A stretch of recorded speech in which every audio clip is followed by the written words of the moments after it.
smoky eye. And we're only using 2 eyeshadows to create this look, one dark and one medium. If you're new to the Makeup Chair channel and you like tutorials like this, then please click the subscribe button below. And if you're already subscribed, then thank you and welcome back. Now let's get started in creating this super easy look. To create this look, you are going to need an eyeshadow primer, some mascara and some lashes, though the lashes are perfectly optional. A small brush to apply eyeshadow, I'm using the E01 by Blank Canvas Cosmetics, and a fluffy or blending brush, and I'm using the Blank Canvas Cosmetics E20.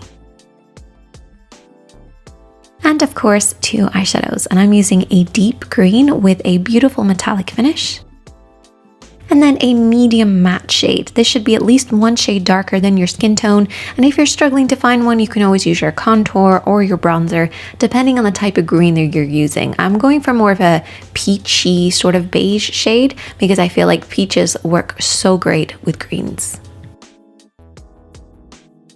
To start off with, I've already primed my eyelids, and this is going to give our eyeshadows something to hold on to while also creating a blank canvas for us to work on.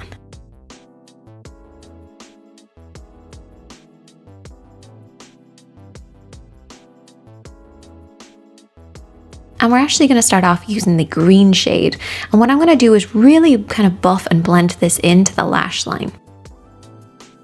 Now this technique is a sort of a polishing buffing motion. So what we're going to do is we're going to use our fingertips and we're going to press this right at the lash line. And then we're going to use a clean finger to kind of buff it in, almost like buffing in like a shine.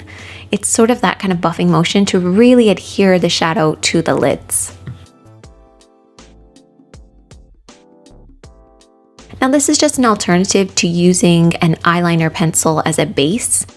Basically it just gives the shadow something to hold on to and creates a really dark, deep base for us. And it's just going to make sure that that shimmer and shine is going to show up a little bit more.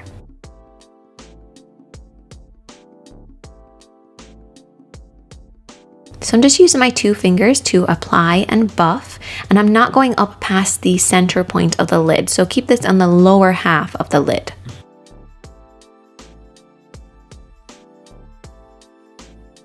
And you should then end up with something that looks like this. Now, it doesn't look like much, but as we keep working, we're going to end up with something like this. And the reason we can get this is because we have that nice base already on the lid.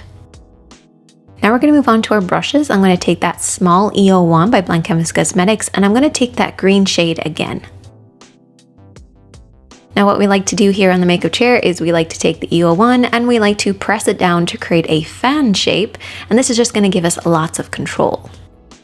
And we're going to use this control to buff and press that shadow over the lid. So what we want to do is to start at the lash line and then very slowly build this up, but again keeping on the lower half of the lid.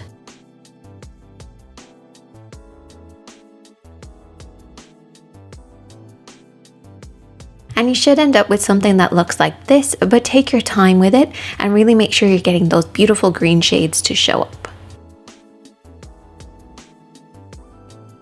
Now we need to create a fade. We can't have these harsh lines, so we're going to take that medium shade, that medium matte shade, and that fluffy brush that we love. So grab your favorite blending brush and apply a little bit of the shadow to start with, blending over and back above the eyeshadow that we've already applied. And you want to very slowly build this up. You don't want to go in with too much eyeshadow because then you're going to have to do a lot more blending. So very slowly build up this in order to create a soft, gentle blend.